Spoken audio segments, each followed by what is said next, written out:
walking out of a church in Germany, and the organist was playing Bach. And it was an old woman who came by me, and she looked at me and she said, "Ah, Bach." And I said, "Yes, wonderful. John, thank you." I'd like to call this meeting to order, and I want to invite the Reverend Matt Randolph to come after the church to lead us in the opening prayer. Matt.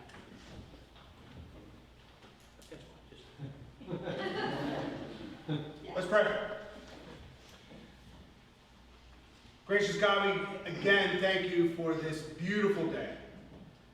We thank you for this opportunity to gather near and far for this reunion. Your children that are focused on preserving the history of this church and assisting this church in the preservation of its grounds and its building. Lord, we ask for your mercies upon this time and for all those presenting.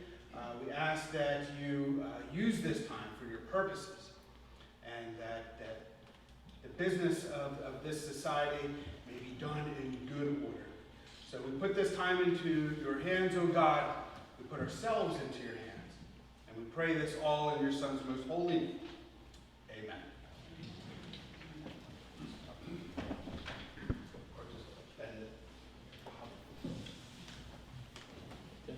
Yeah, perfect.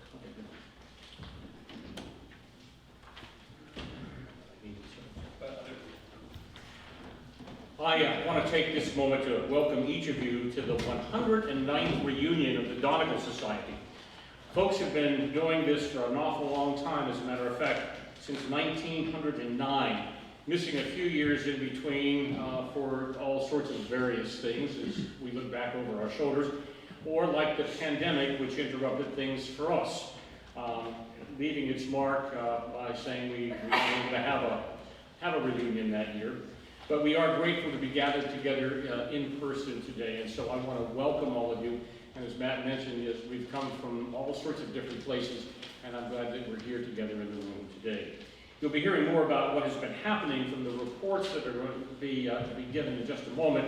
But I would add that we have a new website still in progress that includes information about the society and about its mission. I'm happy to report this, that a plaque, and you'll see it, it's back on the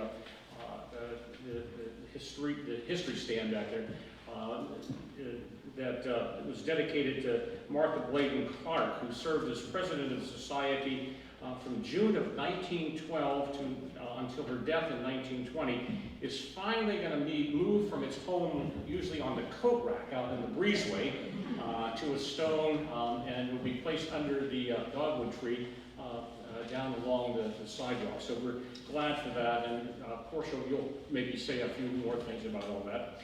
And then there is news to report about the cemetery, and I'll leave that to Portia and to Marty Sue to address.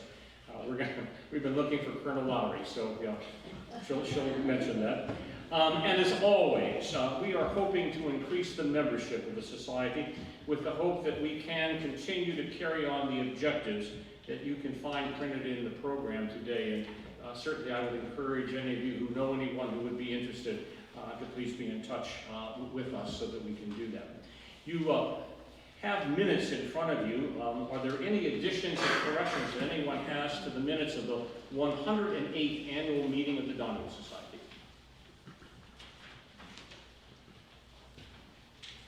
Hearing nothing, I would entertain a motion that they be approved as presented. So moved. Is there a second to that? Second. All those in favor say aye. Aye. And opposed? It is so moved.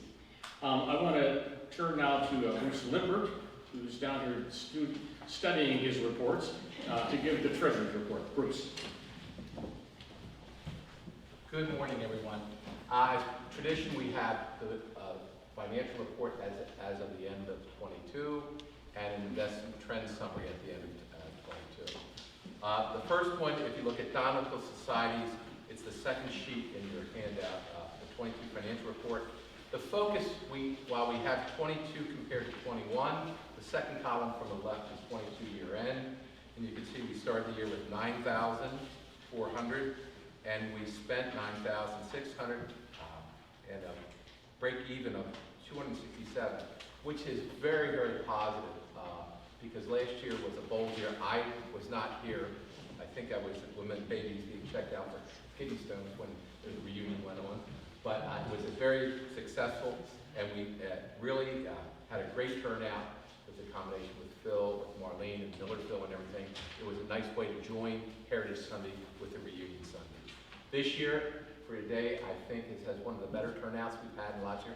If my calculations are correct, we have about 59 people attending today's meeting and luncheon.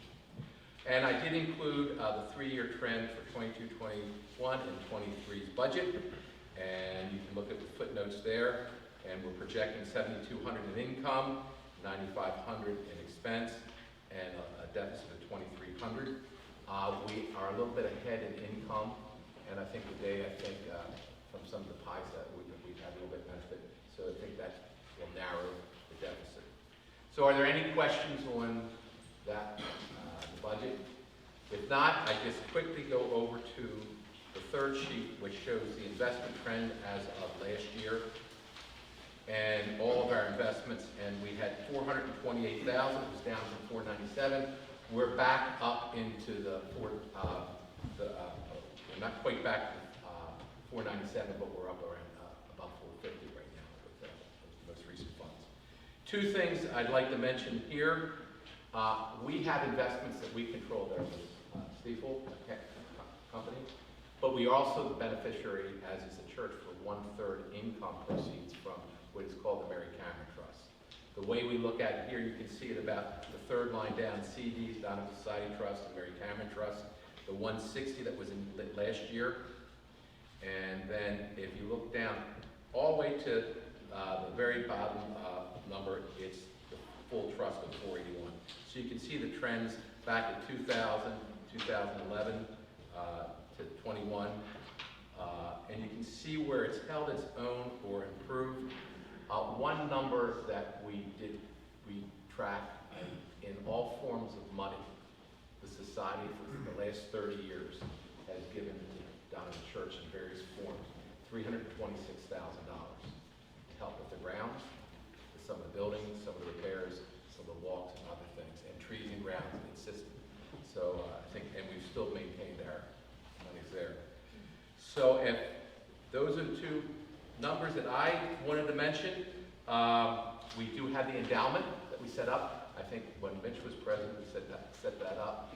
And this year, it stands right at about $9,400 that people have donated. And with donations are up a little bit this year. It's something the society will have to look at how they want to look at it and where they want to put that money when we meet in the executive session in the fall. But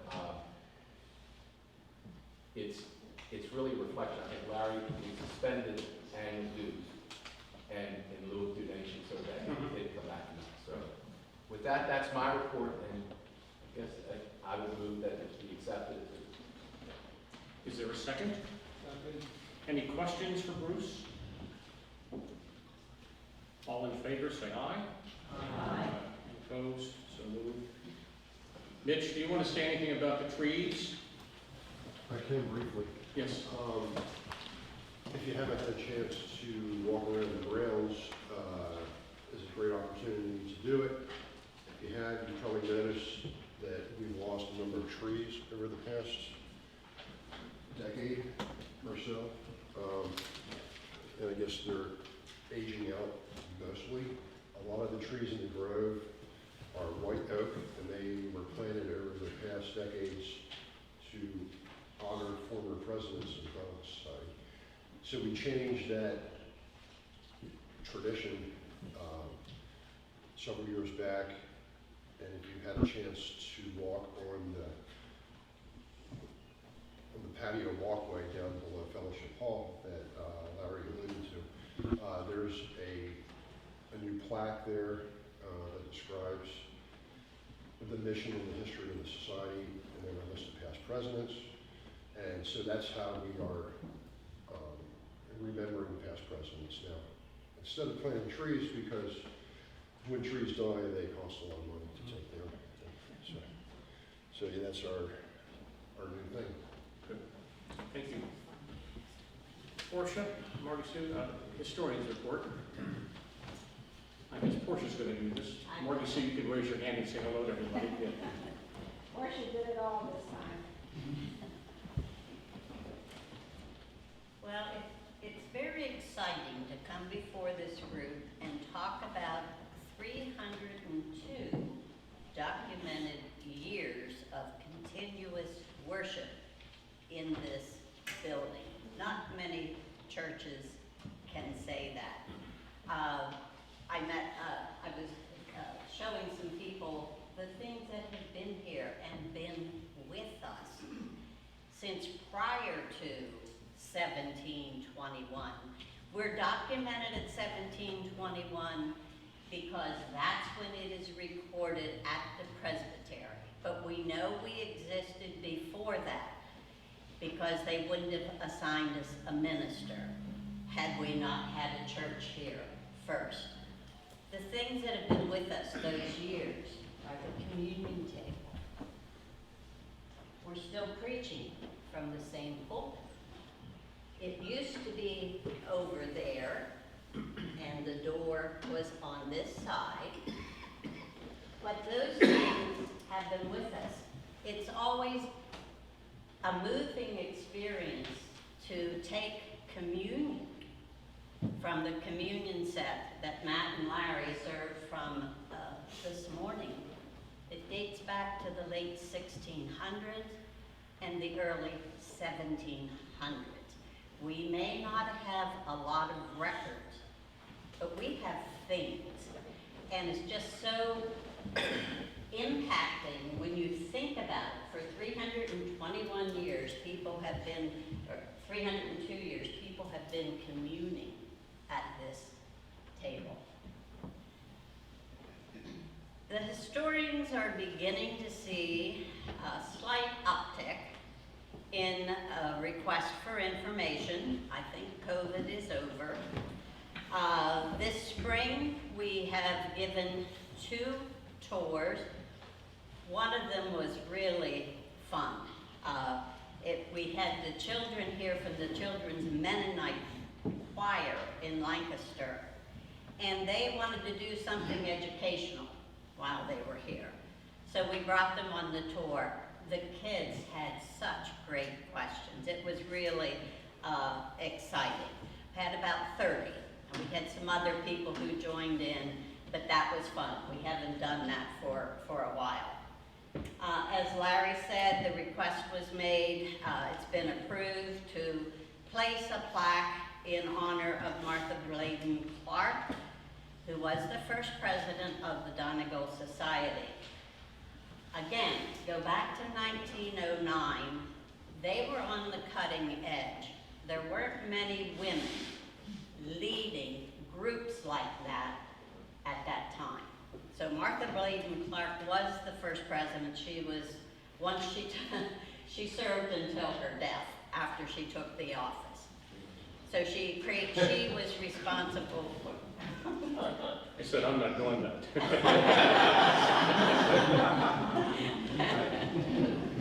And it will be placed, it's sitting out in the narthex on the cupboards. And last year, as we celebrated our 300th year, a little late because of COVID, but we found that there was no plaque, no marker for Colonel Alexander Lowry, the man that George Washington's messenger came to get him to muster up the soldiers who were in church that morning. I had no idea what happened. We looked for him, but we couldn't find him. Matt helped me. We ascertained that he wasn't there. So anyway, there's another marker out there that we just had created. It will be put on an appropriate holder and placed out on his grave site. The words that we used, Margie Sue and I decided that we would like to use the same words that were used on the original plaque. So that's why when you read the plaque, it's not he was born such and such and died such and such. We used what he had used on his original plaque. So as soon as those things can be placed on an appropriate receptacle, we will place them, we will put it on the appropriate grave site, and that will be finished then. The other thing I'd like to mention, I was outside this morning, and I met some people who are a sixth generation grandson, I think. I don't know that he's sure, but it's either sixth or seventh grandson of the person who was on the pulpit over there when the messenger came in from General Washington. The descendants of Colin MacArthur. So I welcome them. They're here from Wheeling, Virginia. So they came quite West Virginia, Wheeling, West Virginia. So they came from quite a ways. And again, I was showing them and saying, you know, your great-great-great-grandfather used this communion table. And he would have preached from this pulpit. So it's kind of interesting. So welcome to everybody, but thank you for coming.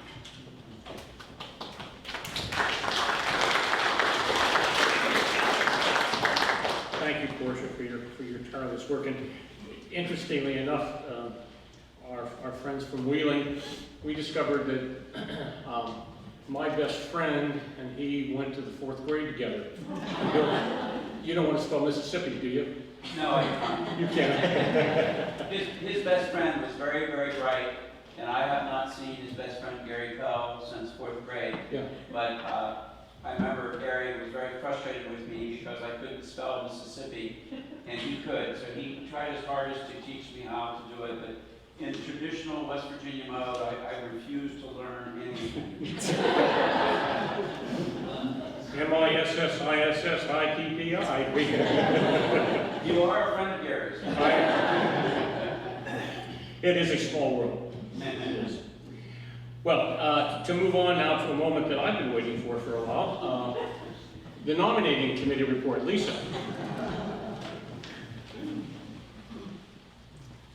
The slate of officers for the new year, 2023, the new term, 2023 to 2025, is listed in the program. Larry Chotner will no longer be president after this afternoon. And to honor him, we have had a small brass plaque made. It hasn't been polished and perfected yet, so we don't have it out there on the sign yet, but by the end of the summer, your name will be cast in bronze on the sign. And our new president is going to be Phil Landis, Philip Landis. Maybe you want to stand up and say hi. Vice President is Lillian Cobb. Where are you, Lillian? Second Vice President, John Craig. Mitch Forey has decided he will take on the role of treasurer for the next 2 years. And thank you so much to Bruce for filling that role for us for quite a while. I'm not sure how many. Yeah, it was fun. I'm church, I forgot. I'm Lisa Kustro. I'm the secretary of the Donegal Society, and I am going to continue being that, serving in that position. Portia, Brian, Marty Sue Lisi are co-historians, and they will be continuing in that role. Sam Slaymaker is our solicitor, and Mitch Forey and Paula Light will be heading up the Trees and Grounds team and reporting on the goings-on out there to the board. So that is the slate of officers that the nominating committee is presenting. Can you move that? I'll move it. Okay, good. Is there a second to those nominations? Second. Are there any other nominations? Anybody else want to? Good. Hearing none, all those in favor say aye. Aye. And opposed? It is so moved. And I made it. Bruce, you and I not unto death. League's not over yet. Yeah, I know. It has certainly been my pleasure to serve as president over these last 3 years. And while there have been challenges because of COVID, for instance, I think we've also made great progress due to the good work of those who serve on the executive committee and who contribute time and energy to fulfilling the goals that are ours. And so I really do want to extend a thank you, a very special thank you to those who have served over this period of time with me. So thank you very much.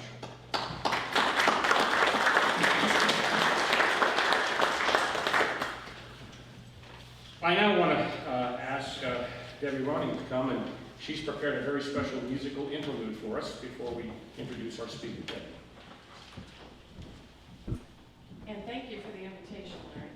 I've been looking forward to playing this. When Larry and I talked about me playing, he said, would you play some early hymns? So immediately I thought of Simple Gifts. Larry and I talked about Be Thou My Vision as one of our favorite hymns together, and Amazing Grace. So those are the three that I'll be playing. Simple Gifts was written in 1848 in Maine. And as the word says, you know, the melody is simple, the words are simple. It's just so beautiful. Martha Graham created a ballet from this, Appalachian Spring. Aaron Copeland orchestrated it. Wonderful piece. Now the arrangement I have, because I looked for an arrangement that wasn't too foo-foo, that was simple, and it has a little inkling of Sheep May Say the Grace that pops in at one point, so don't be startled if you hear just a little tidbit of that.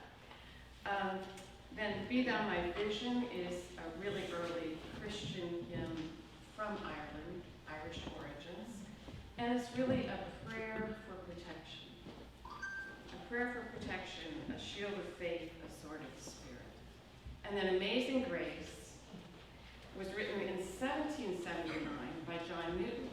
Now John Newton was from England. He was a sailor at an early age. He was on a ship, he was flogged, he had a lot of violence, there was not a good scene.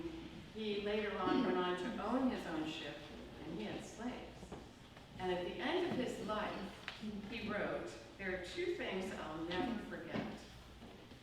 That I was a great sinner, and that Jesus Christ is a greater Savior. So this hymn is a bit of his historical autobiography.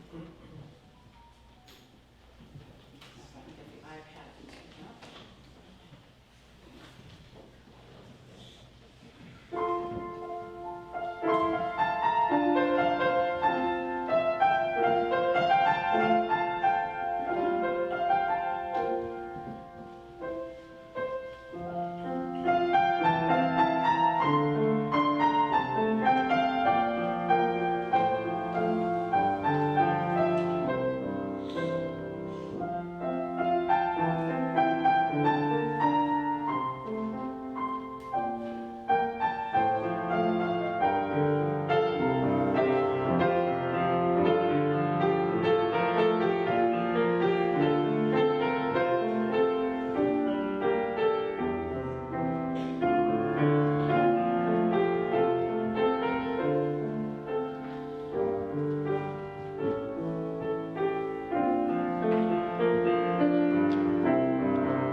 can say about this congregation that it is rich with musical talent, and you are blessed to have so many fine musicians who continue to make good music, so thank you, John included.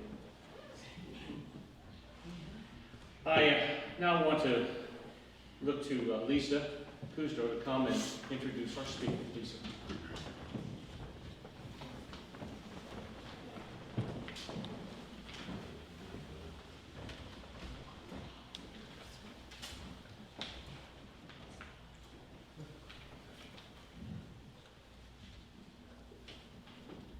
For many years now, when Lancastrians have pondered questions of local lore, they have had a resource uniquely ours.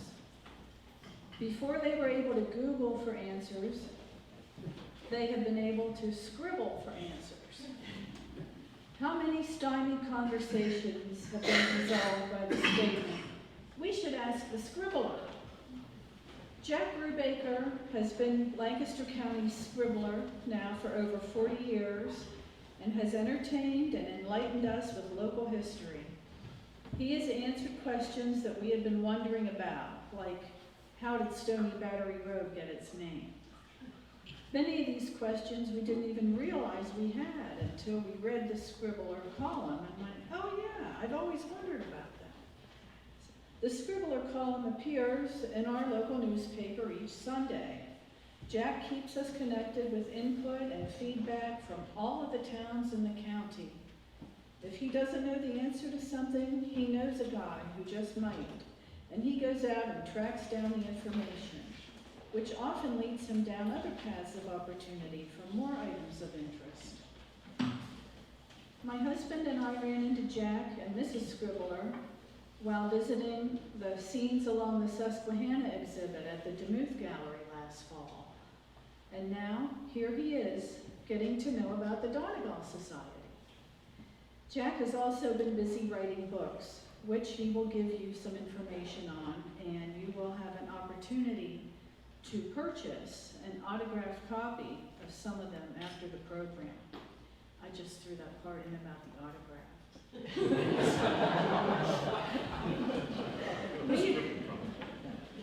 It'll be scribbled. We all know that Lancaster County is special. Jack refers to it as different. Here he is to explain to us why Lancaster County and Lancastrians are different.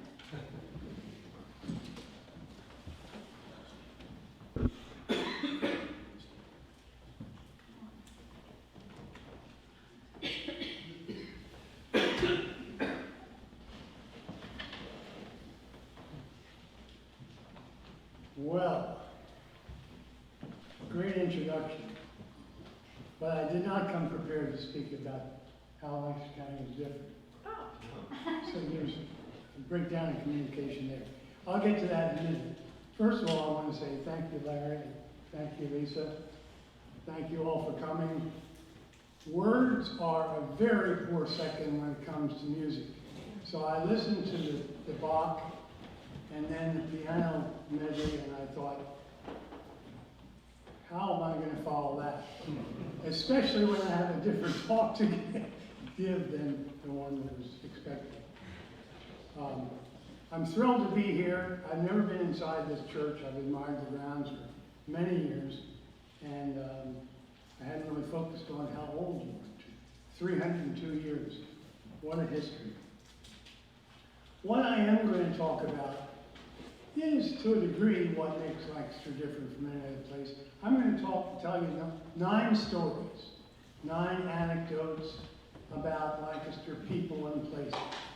And they certainly make Lancaster different because these people don't exist anywhere else and these places don't exist anywhere else. Here's the chronological outline. The first 3 stories are from the 18th century, the next 4 from the 19th century, and the last 2 from the 20th century. The first story is about Susanna Wright, the exceptional Quaker woman who lived in 18th century Wright's Ferry, now Columbia, just down the river from us. Wright was a Renaissance woman Many of you may know these things, but maybe not all of these things. She was exceptional. She was fluent in Latin, French, Italian, and Susquehanna. I should say Iroquois, which was the language that they spoke. She learned the basics of medicine. She doctored fellow Europeans, as well as the nearby Conestoga Indians. She often made her own medicines from plants and herbs she grew in her garden. She learned basic law and drew wills. In other words, she was the ultimate professional person. She followed all the professions. And she was deeply interested in science. She knew a number of important colonial men, including Benjamin Franklin and his representative, the Penn's representative in Pennsylvania, James Logan. She was close friends with Wright's Ferry's Samuel Blumston. She was also a poet who corresponded regularly with other female poets in Pennsylvania. One of her poems, called To Eliza Norris at Fairhill, you can Google that, promoted the right of women to vote in the 18th century. The antique verse essentially says that it made no sense to allow women to vote. Here's a couplet from that poem that is pleasing to the modern ear. No right has man his equal to control, since all agree there is no sex in soul. The country's male population was slow to catch on. Among Wright's other pursuits in a long life, she lived to be 87, was cultivation of America's first silkworms. She had 2 mulberry trees upon which these worms fed. They spun silk cocoons and Wright harvested the silk. She made silk stockings. She probably made other silk things, but the stockings were the most significant. And in 1759, she gave a pair of those stockings, perhaps the first, to one of her Philadelphia friends, Charles Norris. Norris presented the stockings to General Jeffrey Amherst, who was then commander of the British forces in America during the French Indian War. The general was very pleased with his stockings. He said he would not wear them until he met with the king upon his return to England. Men's stockings, of course, were very visible in those days. So King George eventually got an earful of Wright's fancy silk stockings, created by hand along the Susquehanna River. My second anecdote is about William Henry. He earned his living as an ironmonger and merchant in downtown Lancaster. Early in life, he was a gunsmith. Many early historians say he was a gunsmith all of his life, and that's what he was best known for. That is not true. But later, he would invent one of the earliest steamboats, and he helped to found Lancaster's first library, and he served as Lancaster County's treasurer. His home is marked today by a plaque on the southeast corner of Central Market. Has anybody ever looked up about this lot and seen that plaque? No, well, it's at the southeast corner, and you'll see it. It's right there, the southeast corner.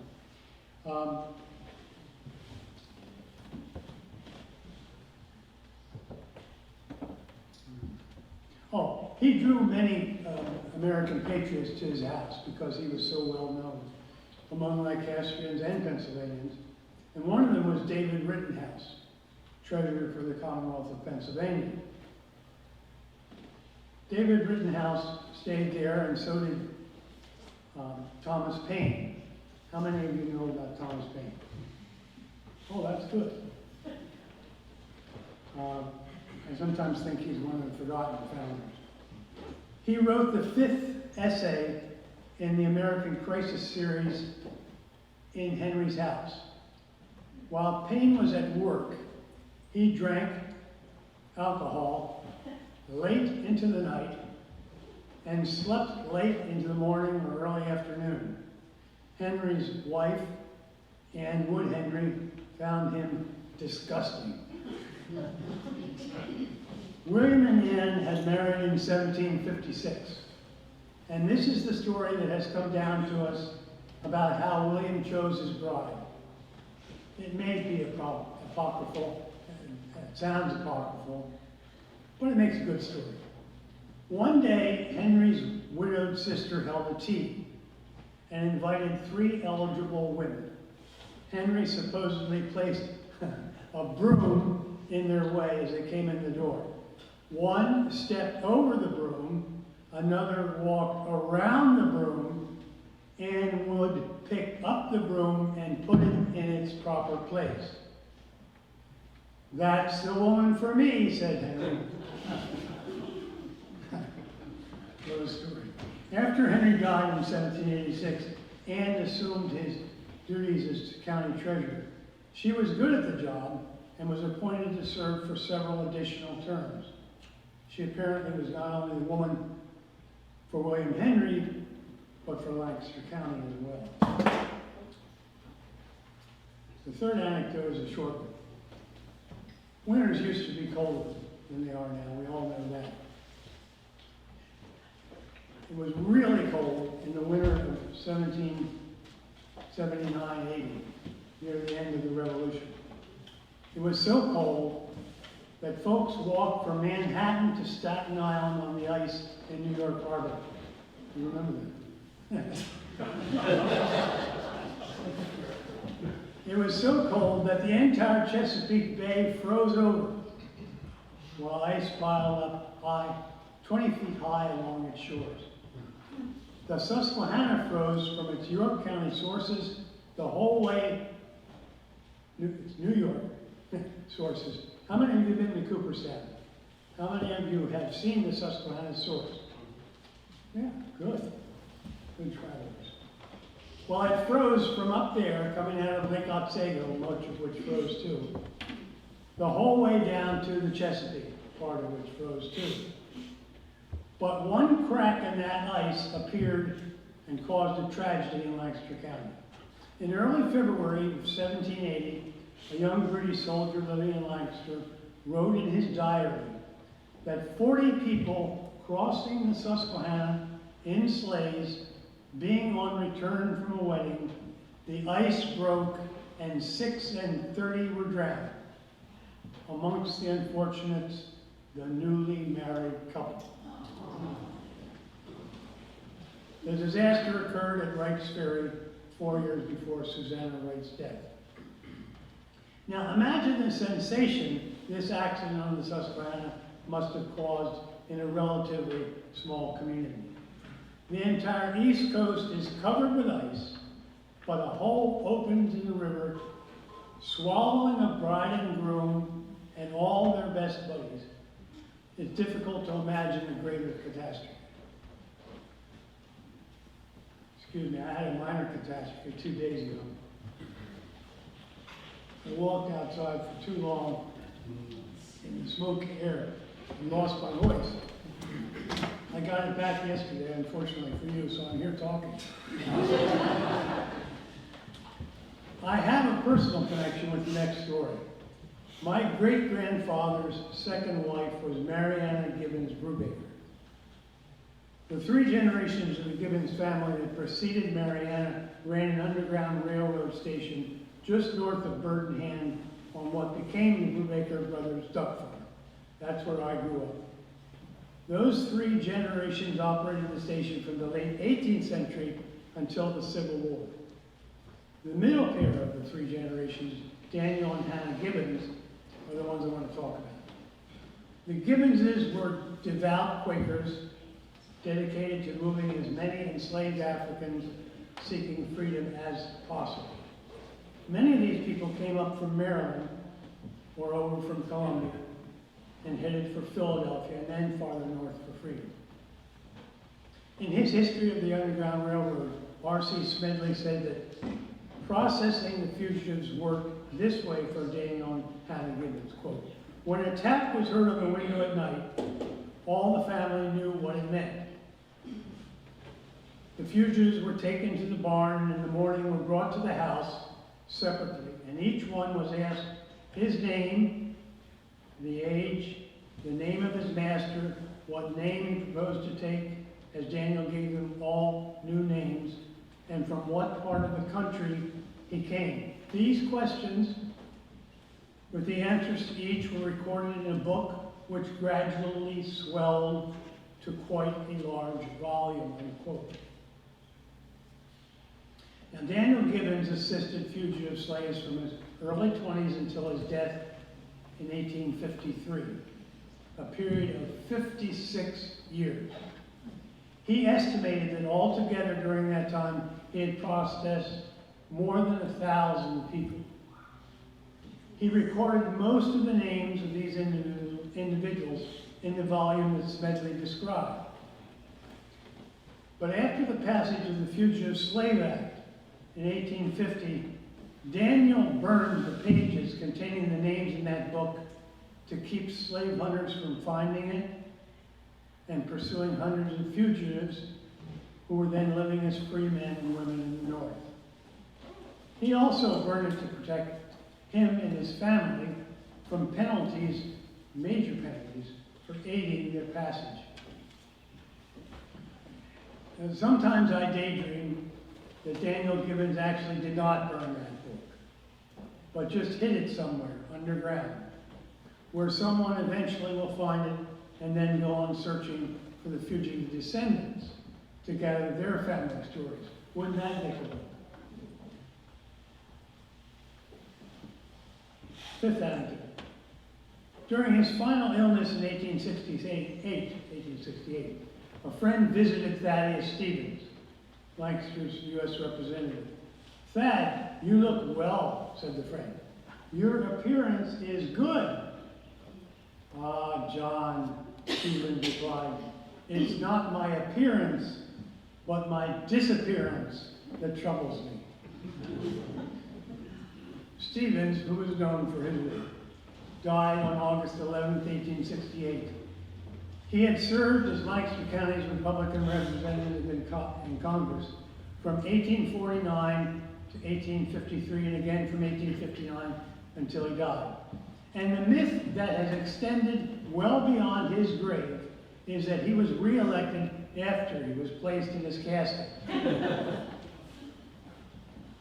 That's a way of saying that Lancaster County is overly Republican. The primary election was held several days after Stevens died. It's true, so his name remained on primary ballots. But officially, he was not nominated. The Republican Party substituted Oliver J. Dickey for Stevens in the general election in October of 1868. Dickey had been Stevens' law partner.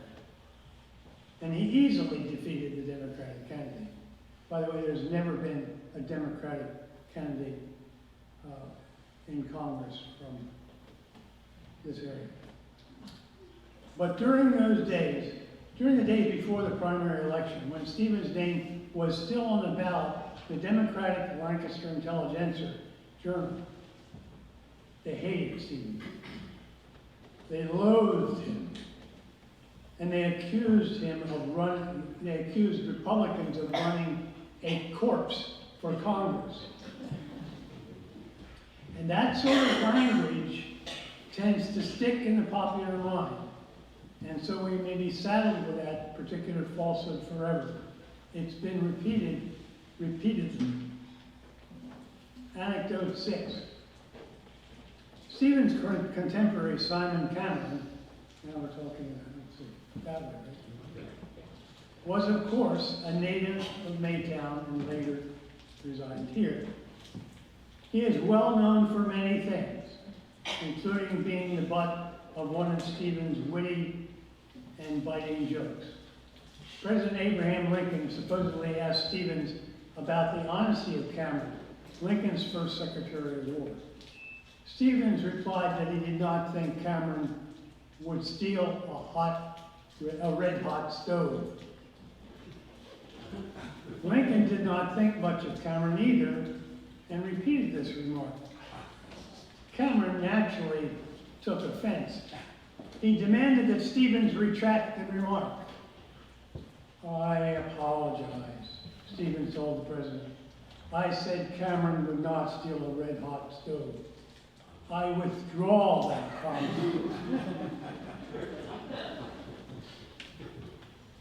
But Cameron's reputation as a crook took a hit 7 years ago when Paul Cahan wrote his biography, Amiable Scoundrel. Has anybody read that? He did some shady things, all politicians do. But while emphasizing that Cameron was indeed a master political manipulator, Cahan found no evidence of corruption in Cameron's conduct of the War Department. In fact, Cahan cites Cameron as rivaling Stevens as one of the most racially progressive political leaders of his time. Cameron personally paid to educate at least one escaped slave and publicly stepped out in front of Lincoln to advocate permitting freed slaves to enlist in the U.S. Army. He later said that stance on arming formerly enslaved men, quote, was a trifle too advanced for the time, and the end of it was that I was out of the cabinet. After Lincoln dismissed Cameron from the War Department in early 1862, he dispatched him as minister to Russia. An unusual incident occurred late that year during a trip that Cameron made to St. Petersburg, from St. Petersburg to New York. They stopped in a small German town on the way, and Cameron saw a black man standing in the crowd. Assuming the man was an American, Cameron said, "How are you, my friend?" And the man replied in Dutch. I can't do that, so I'll reply in American. "I am no American. I am an African. And if you are an American, I do not want to talk to you. I won't talk to any man who comes from a country professing to be free, in which human beings are held as slaves." Well, Cameron said nothing in reply. Well, how would you reply to that? But his detractors in the United States took this exchange when they read about it as a further indication of Cameron's liberal racial attitudes. But the story, which received coverage in many newspapers, endeared Cameron to Republican abolitionists. Now, Cameron had been a founder of the Republican Party, and he maintained an ironclad hold on the GOP in Pennsylvania until his death in 1899. His power came not from his support for blacks, but from his ability as a successful businessman and sometime politician to appeal to a broad constituency. Number 7. Now, I'm going to tell you about the buzzards. I haven't talked about the buzzards for a long time. How many of you are familiar with the notorious buzzard gang around the Welsh Mountain area? And as far as they could ride a horse or a chicken. Well, there were 6 buzzard brothers, but only 4 of them were crooks. Abe, Ike, John, and Martin. The other one's Joe and Jacob. Nobody ever talks about it anymore. So the notoriety does earn you a place in history. They terrorized all of eastern Lancaster County during the late 19th and early 20th century. They were serial felons, but they also were bumblers. They were something like a criminal comedy act, in retrospect. Ike wrote a brief biography, very brief, in which he described the brothers' exploits. All the brothers robbed railroad stations and stores and individual homes. But Ike particularly liked to steal horses. Abe specially, curiously, was chickens. Several years ago, I came across one of the more outrageous stories about Abe in the New Holland Clarion. The Clarion reported that Abe's claim to have become a Christian evangelist had been spoiled by his obsession with chicken thievery. The paper said on May 6, 1908, quote, "He came to Coatesville, where he delivered a sermon on the experience of an outlaw, which brought tears to the eyes of his hearers. But poor Abe, on his lonely drive to his mountain home one night, the weakness of the flesh overcame the will of the spirit. He visited a hennery without permission of the owner, selected a number of fine fowls, which he disposed of to his profit and satisfaction." Unquote. Abe did this repeatedly and profitably until he was apprehended and imprisoned, where he remained at the time of that raid. Abe Buzzard spent 42 of 72 years in prison. Can you imagine? Mostly for stealing chickens. He may have been a prison evangelist of sorts, but only because he spent most of his adult life behind bars. I wrote several stories, columns, about the Buzzards years ago, and a woman called me to complain. She was one. By marriage, she made a point of saying that, and she wasn't a Buzzard herself. She was a Buzzard by marriage, and she was tired of the Scribbler's scribblings about her husband's ancestors. The Buzzards weren't all so bad, she said, and in any case, the name isn't pronounced Buzzard, but Bizarre. Recently, a member of the New Holland Area Historical Society told me some people believe that the Buzzards trace their ancestry to French Huguenots, and so might have really pronounced their name Bizarre. Well, I'm sure there are many good Buzzards living in Lancaster County. And maybe some families actually pronounce it that way. But I'm telling you, I attended grade school with a Barry with the last name, and he was no Buzzard.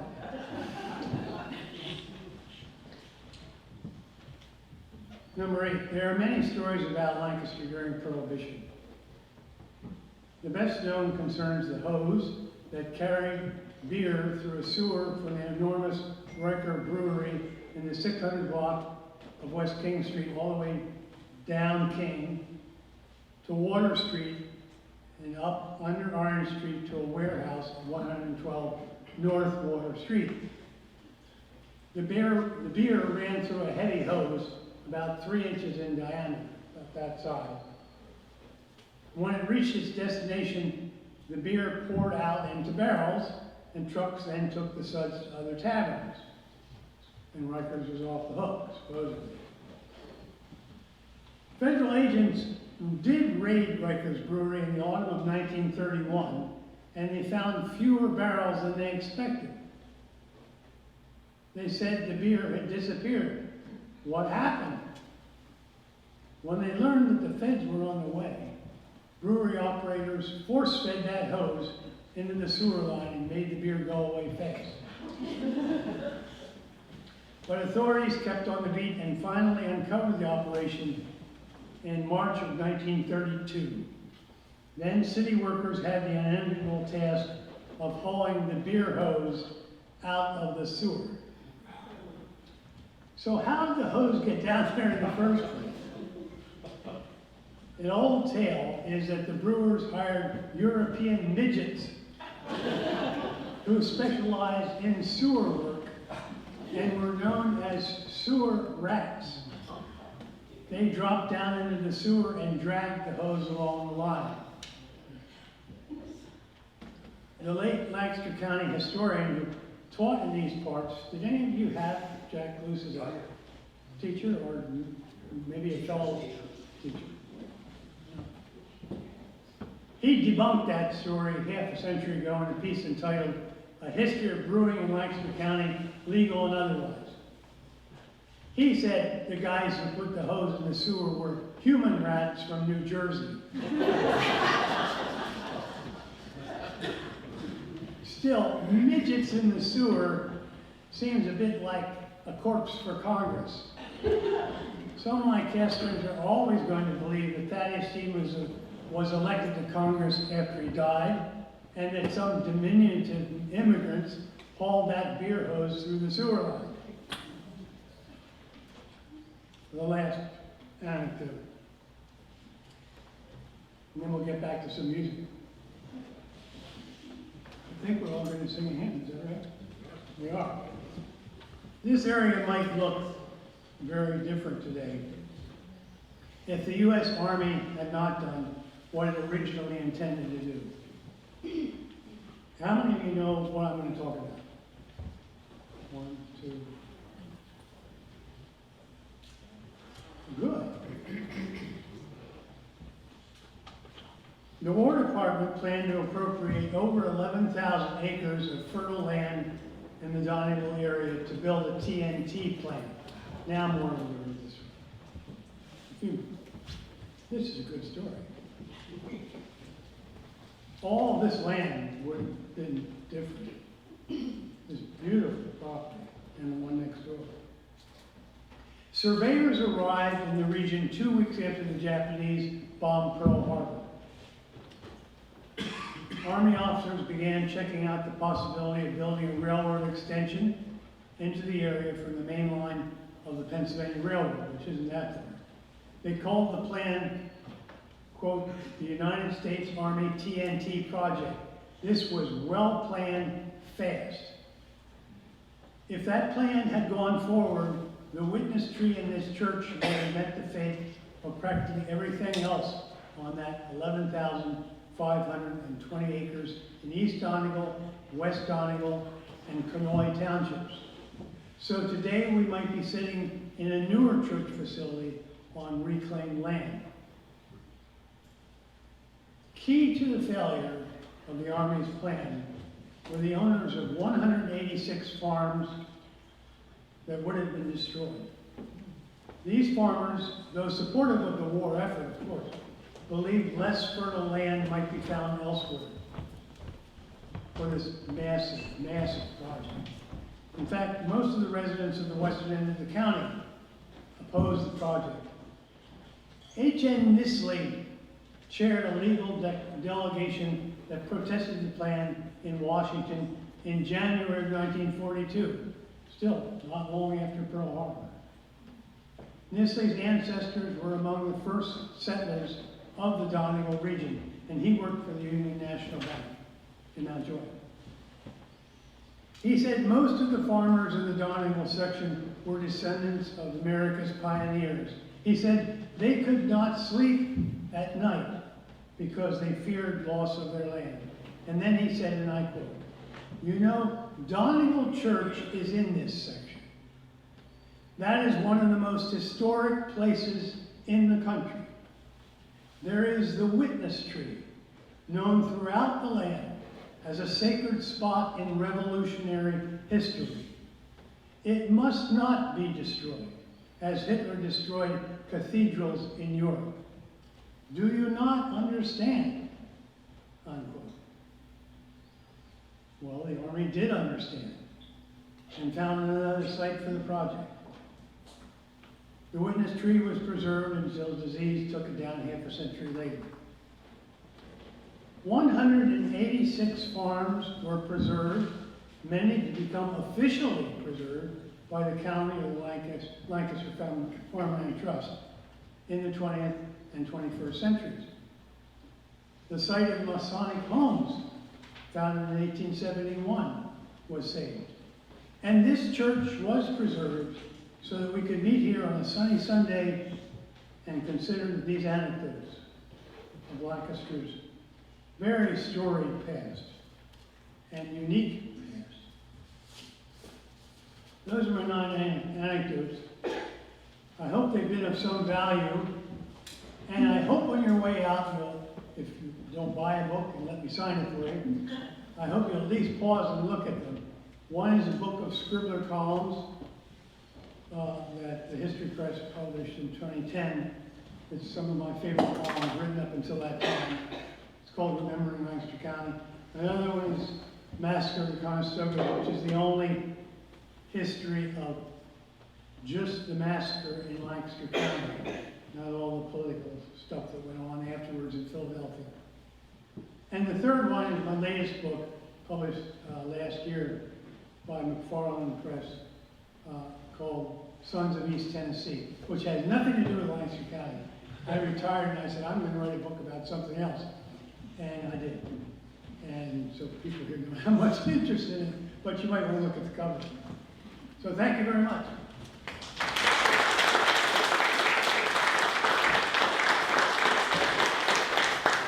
Here's a memento, a mug. The Donegal Society. Will you drink your coffee? Thank you. Remember us. Thank you very much. Thank you.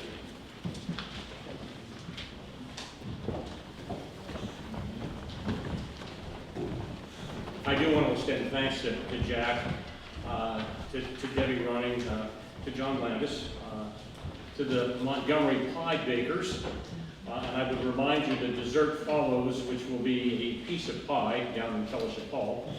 I want to thank Phil Landis and extend my good wishes to you as you lead the Donegal Society forward, and to the Acorn Farms that catered the luncheon today, to Francis Mateer and the Donegal Presbyterian Flower Team, to my friend Bruce Limpet, and to Peg Brown for their help in registration, but just to Bruce with all his work as he's kept the Donegal Society financially afloat. As we close today, I'm reminded of a story Jack has told of a traveler who was headed west in the early winter some years ago.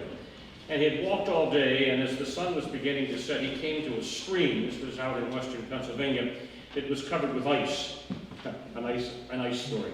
And his first instinct was that he needed to cross that stream because someone had told him that there was an inn beyond it, a place where he could find shelter for the night. But he was also there as darkness was descending, and he thought to himself, would the ice bear his weight? So he decided to get down on his hands and knees and to begin the perilous journey across that stream crawling. Carefully, he moved out onto the ice, testing each movement that he was making forward with his hands. And as he was in the middle of the stream, all of a sudden behind him, he heard something coming, rushing towards him. And in fact, he heard someone singing at the top of their voice. He turned his head, and out of the woods came a fellow on a sleigh carrying a load of lumber, and he came down and went right across the ice to the other side.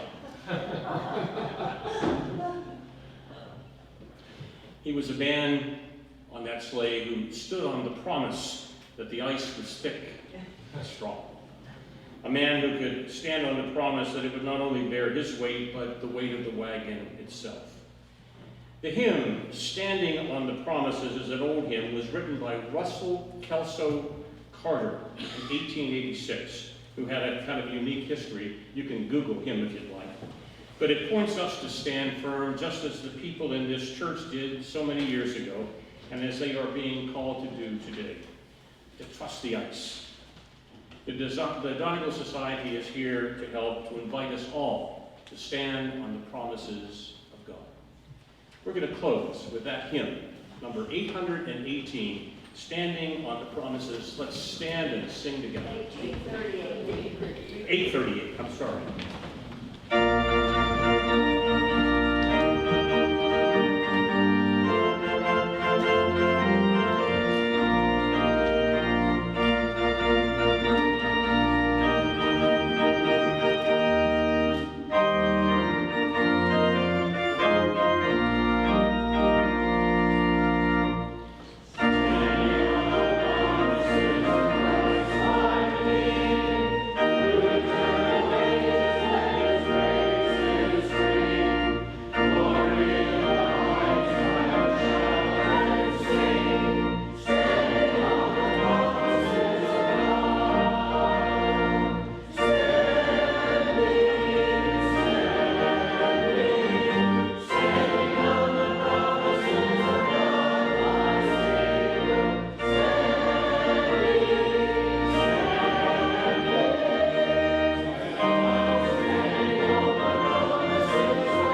peace, go knowing that we are called to stand upon those promises of God our Savior. And may the blessing of God the Father and the Son and the Holy Spirit be with each one of you this day and forevermore. Amen.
So coming up in about a month, we're going to be you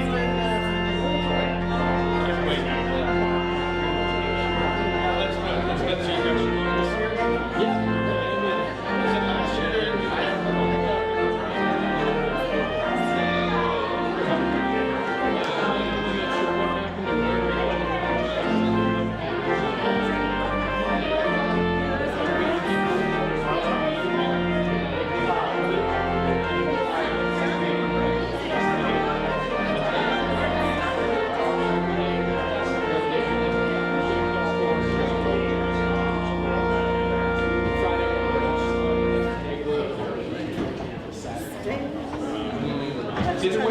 Story. Are you gonna have to serve? Okay. I thought of you yesterday. Go.